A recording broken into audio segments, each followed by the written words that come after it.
Hello, everybody, and welcome. Just me again tonight. Tommy's a little tired. He has to drive to Columbus tomorrow morning, so he wanted to get done early. So I got that one. Let me see if I can get. I want to see if I can get stocks updated. There we go.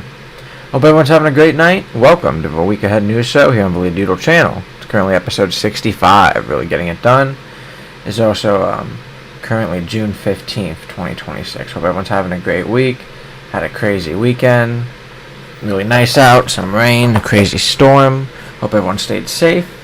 Nothing too crazy going on in your houses. Make sure you guys like, subscribe, give us support any way you can. Really appreciate that. Ring that bell if you want to be notified whenever you're live. We'd really appreciate that as well. Go right to it. I think I have weather up. Our Facebook's in the description as well. Likes help us out with that YouTube algorithm. We're going to go into a weather background, but I need to update. Here. Make sure I have it up. I thought I did, but it might not like that. So, here we go. Weather might take a little bit. There we go.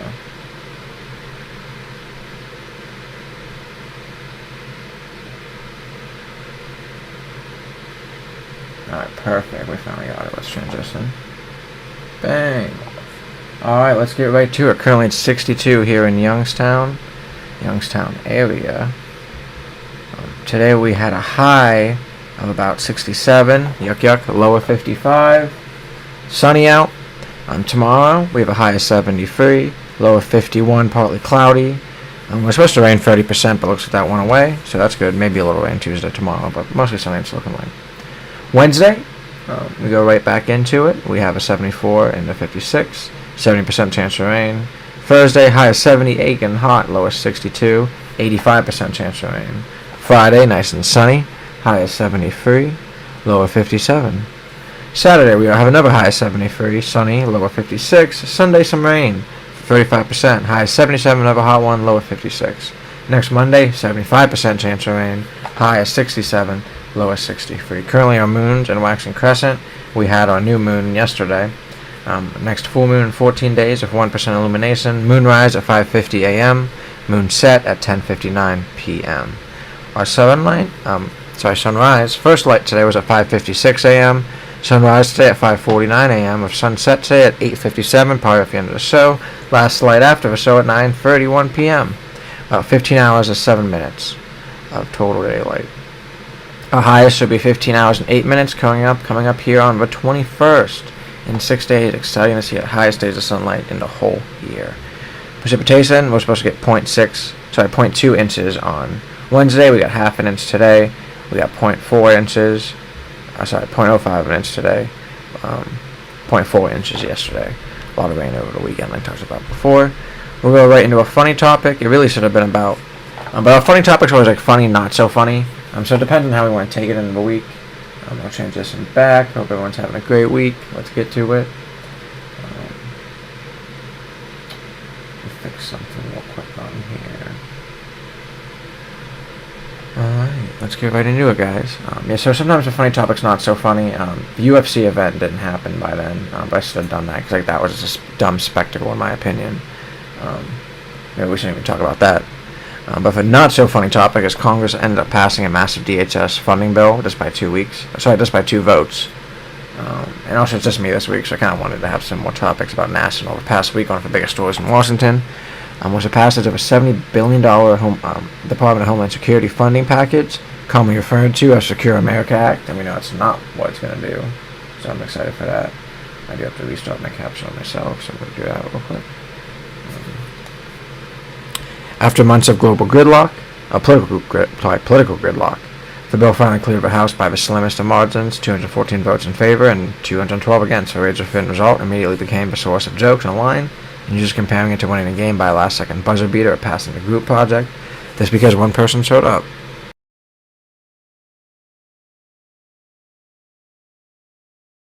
The legislation provides funding for immigration enforcement agencies, including Immigration and Customs Agent, and Customs Enforcement, or ICE, and Customs and Border Protection, CBP. Though through the end of President Trump's current term, through the end of his term. Okay, rather than funding the agencies 1 year at a time, Congress approved a multi-year, of course, funding intended to provide greater stability for staffing, equipment, technology, and broader operations. A wider window for everyone then. Yuck, yuck. Major allocations include tens of billions of dollars for hiring personnel, expanding enforcement operations, improving surveillance technology, scary, and upgrading border security infrastructure. The vote was also marked at the end of a months-long standoff that contributed to a partial DHS funding crisis earlier this year. Republicans argued that long-term funding was necessary to ensure immigration agencies could operate efficiently without reported budget battles, while Democrats pushed for reforms and oversight measures before agreeing to additional money, which I agree with as well. If we're going to have these type of people around, we need to have, a little bit of oversight, because they affect Americans' lives as well, and we've seen that. They've killed 2 Americans. Negotiations ultimately failed to pronounce these reforms, and the bill passed ultimately along party lines, because this is America. Supporters of the legislation hailed it as a major victory. They argued that agencies have been operating under uncertainty and needed reliable funding to recruit officers, modernize technology, and carry out enforcement responsibilities. I personally think no one wants to work for its agencies. That's why they're giving them like $100,000 bonuses. It's dumb. Republican leaders framed the bill as delivering on promises to strengthen border security and reduce illegal immigration, even though it helps us, and we see that why it's hurting inflation and things like at the grocery store.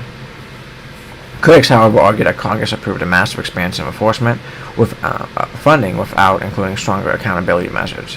Democratic lawmakers and immigration advocacy groups had sought provisions such as expanded body camera requirements, judicial warrant standards for certain enforcement actions, and additional oversight of detention facilities. And I think we should have that too. I mean, if you have Miss Rachel saying in front of your detention facilities, it's not looking too good. History's going to go crazy with this one, in my opinion. Those proposals were left out of the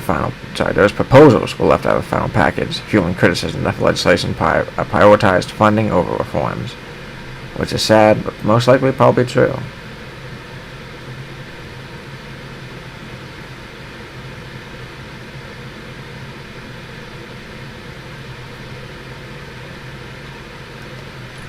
Online, reaction reflective of a country's polarized views. Conservative commentators celebrated the bill as significant investment in border security and immigration enforcement. They do love being hypocrites. While progressive voices criticized it as an unchecked expansion of federal enforcement powers, which normally would scare Republicans because they, don't like big government unless it's their government. And you should never be like that because that's hypocritical, and you don't want to give your enemy power. At the same time, plenty of users focused on the less often policy itself and more of a dramatic vote count, producing memes about it as well. So make sure to look it up and let's look at it up as a whole. Something I want to talk about real quick, and I'll take a sip of water. So Iran peace deal coming up, because Tommy's not here to explain it a little bit. I'll help out with that and explain an national topic with us and Iran.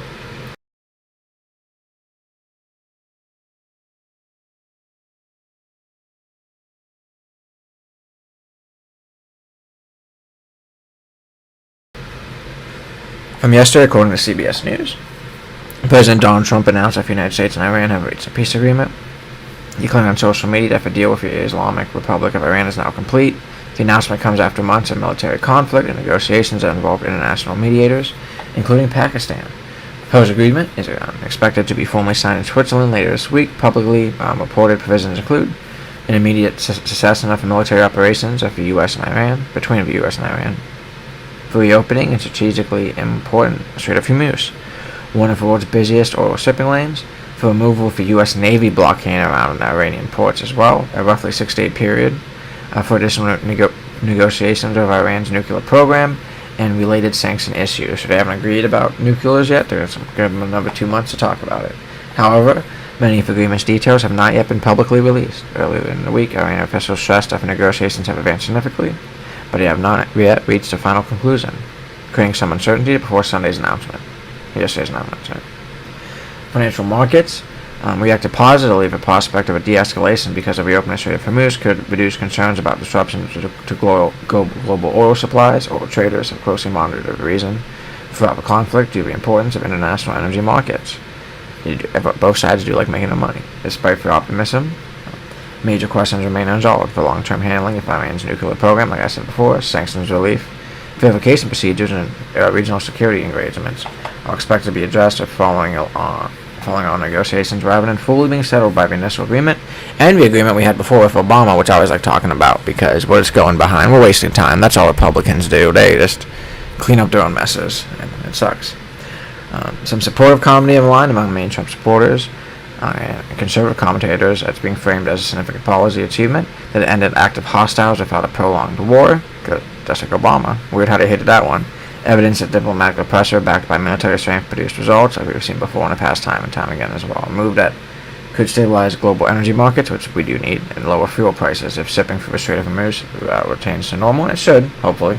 And we've seen this before, but peace deals on both sides haven't always agreed to. So we need Iran to agree with it, we need U.S. to agree with it, we need Israel to stop messing around. As a whole, it is crazy. Another example of Trump's self-described peace through strength approach succeeding. Fine with Trump. Like I said, it's weird. It just is to me. I'm fine with it. Like I said, well, I want a deal, but you can't be like, we're fine with stuff that we criticized in the past, as I always like to say. Skeptical and critical commentary. Whether the agreement is truly complete or instead of a framework of future negotiations. Yeah, because it's saying we're going to wait 2 months for a nuclear deal. We don't have a nuclear deal, and that kind of sucks. For lack of publicly available details regarding enforcement and verifications, questions whether Iran has fully committed to every provision, and concerns that the unresolved nuclear issues could resurface after the initial ceasefire period, or, once again, we've seen time and time again with these deals, one of the sides not agree. Debate over whether the administration announced success before all parties formally signed the agreement, and that is Trump's favorite thing, which is crazy. Some of the online discussions have also focused on the timing of the announcement, whether it could be characterized as a filing peace treaty at the beginning of a broader diplomatic process, and Trump always wanted to announce it before UFC yesterday. Yuck, yuck. Bottom line, if the agreement proceeds as a formal signing and implementation, it will represent one of the most consequential diplomatic developments of Trump's second term, which is cool to see, especially foreign policy, because we're not seeing anything here. Ending an active military confrontation, reopening a critical global supply route, which is also kind of all fault to get closed at the same time. So we gotta be careful about that, in my opinion. I'm happy. I don't want people on any sides to be passing away. That no bueno. No bueno. So we're kind of good at, being a little more safe. And, less money on our tank. Hopefully this goes through. It kind of sucks that we don't have a nuclear deal yet. And that's all they've been touting, is that they're working on a nuclear deal. Look, that's the biggest part about this, is that they say, oh, we're scared of the nukes. And they keep lying to us, so that's a problem too. And we've seen it, Trump lied before about the deal, so we're going to keep talking about this. Maybe finally it'll finally happen. Maybe in 6 months we could say, well, for 2 months it's been peaceful. Until then, we really don't know. Now we're going to a local topic, which I'm really excited for. I want to do a quick recap of the local America 250 and July 4th celebrations going on. And basically Trumbull and Mahoning counties. And I'll take a quick sip of water and we'll go over that and then be done for the night. Once again, hope everyone's having a great Monday for a quick episode of me, just Liam.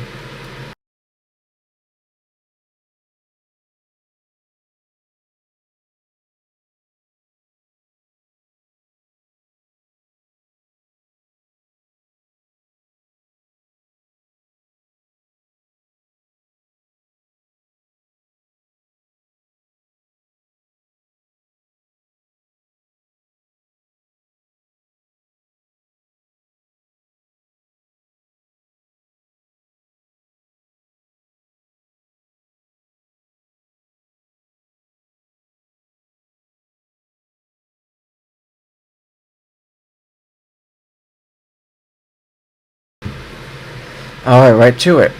July 4th marks the 250th anniversary of the signing of the Declaration of Independence, if you remember your history books. And Ohio has organized a statewide America 250 initiative. We talked about this a little bit, I think about a year ago. I've seen even council people talking about it last year. Both Mahoning and Trumbull counties are participating with local history projects, exhibits, tourism campaigns, educational programs, and community celebrations, which is always awesome to see.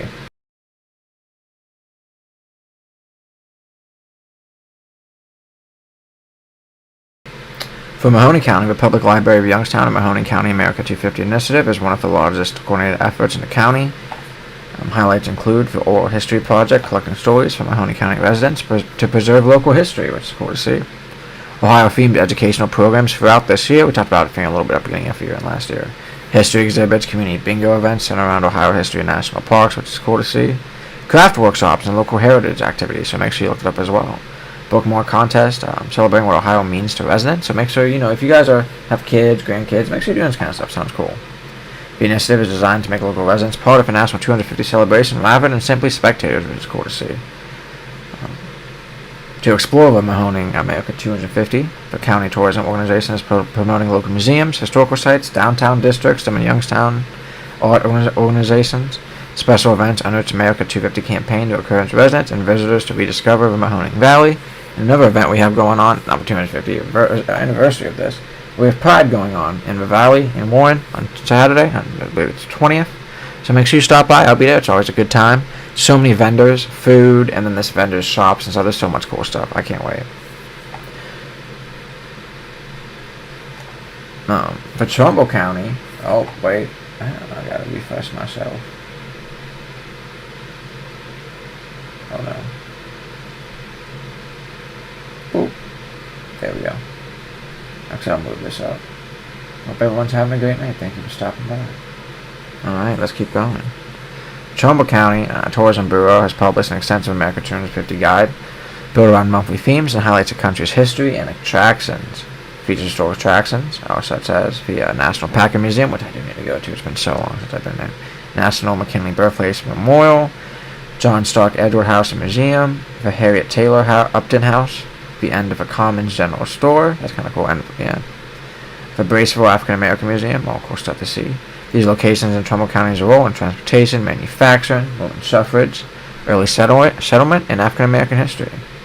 Some recreation and tourism focuses are the Mosquito Lake State Park, for Western Reserve Greenway, for Medici Museum of Art, historical drive-in theaters, which we have 2 of them, which is always cool to see, music venues, community theaters, and aviation transportation history. The goal is to encourage both heritage tourism and outdoor recreation during the anniversary year. For 4th of July, we have Ohio Gathers, statewide homecoming and picnics. It's emphasis on family reunions, community picnics, local festivals, patriotic celebrations, fireworks, and celebrating hometown traditions. Communities are encouraged to welcome former residents back home while showcasing local history and culture for Trumbull County specifically. Organizers indicate additional July events and experiences are planned as part of the homecoming initiative, which we cool to see as more details are released through the county's events calendar as scheduled or finalized. Which is really cool to see. This year marks America's 250th anniversary, as both Mahoning and Trumbull counties are basically joining in full slate into local celebrations in Mahoning County. The Public Library Youngstown and Mahoning County is leading all historical projects, educational events, and exhibits that encourage residents to share their own stories as part of the nation's history.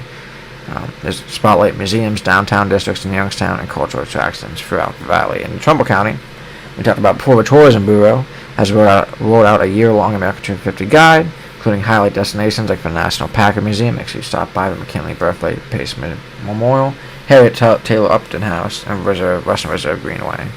Each month focused on a different theme, from innovation, transportation, to arts, rec, and local history. Don't forget, around the 4th of July, Ohio's official theme is Ohio Gathers, emphasizing family reunions, hometown celebrations, picnics, fireworks, and welcome people back to communities. Spend that money on gas, boy. Tell you what. Residents can expect patriotic programming across Northeast Ohio, alongside the traditional Independence Day parties and festivals, marking 2026 as one of the biggest civic celebrations the region has hosted in decades, which will be awesome to see. I'm really excited for. Probably since 200. So make sure you stop by and have fun. That's really from me, everyone. Make sure you drop a like, drop any support you may. Subscribe if you're not already. Both of those help out that YouTube algorithm. Bring the bell to the bottom right of me. If you want to be notified whenever we go live, you can customize that as well. Our Facebook's in the description. Please follow us on there as well. We really appreciate it. We'll be back here Thursday for the Northeast Ohio Sports Show. Maybe Hunter could stop by, talk about F1 that happened last weekend in Spain, NASCAR last weekend. Really good sports happening. Crazy. NBA Finals. Knicks won the Finals, which was crazy to see. Don't forget, too, we have Pride Month. Happy Pride, everyone. And we got Pride Haven Valley happening here on Saturday in Warren. So make sure you stop by, support some of these local vendors and food. It's always great. I really appreciate everyone stopping by. Once again, now I almost said our sports show, but we can have a new show. I always have that issue. Unbelievable Doodle channel. Make sure you watch our past episodes too, and we have some videos out there as well. So I appreciate everyone. Have a great night. Rest of the week, we can get the grind. Peace, Ohio.